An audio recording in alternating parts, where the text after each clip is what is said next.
Presidente, quero apenas manifestar apoio irrestrito ao projeto, o colega vereador Bortola, parabenizando também pela iniciativa, saudar aqui as amigas que estão presentes, que representam essa luta, né? O pessoal que prestigia e diariamente enfrenta isso, e nós não podemos romantizar, como os colegas disseram aqui, mas de fato incluir, né? Incluir diz respeito a proporcionar momentos às famílias, aos adolescentes, jovens, crianças, adultos que enfrentam isso.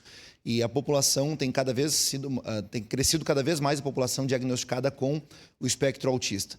O vereador Iago mencionou aqui a questão das vagas também, inclusive ontem propus ao prefeito Adiló, propus verbalmente isso, e o prefeito também já deu um aceite com relação a isso, de nós criarmos uma vaga de estacionamento em frente a uma das clínicas que nós temos aqui na nossa cidade.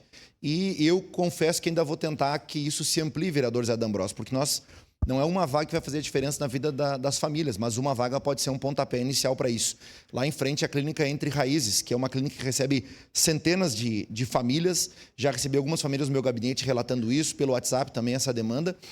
Da dificuldade de, às vezes, ter que estacionar muito distante de um espaço onde as crianças, as pessoas vão ter um tratamento específico, um cuidado específico no sentido do autismo, e tem uma dificuldade de locomoção, de manejo, etc., com as pessoas que têm este espectro. Então, isso, de fato, a inclusão, um dia como esse é importante, colega Bortola, para nós, sensibilizarmos a comunidade com relação a isso, né?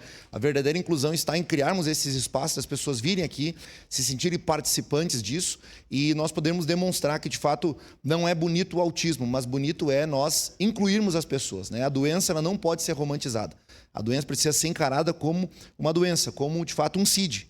Agora, as pessoas precisam ser acolhidas, como diversas vezes o senhor já proporcionou aqui momentos de acolhimento para a segurança pública, um seminário aqui com um médico, inclusive, do IGP, né, salvo o melhor juízo, que nos falou muito bem sobre esse assunto, e tantas outras iniciativas que essa casa já proporcionou a esta população e à comunidade geral. Então, parabéns e certamente votaremos favorável.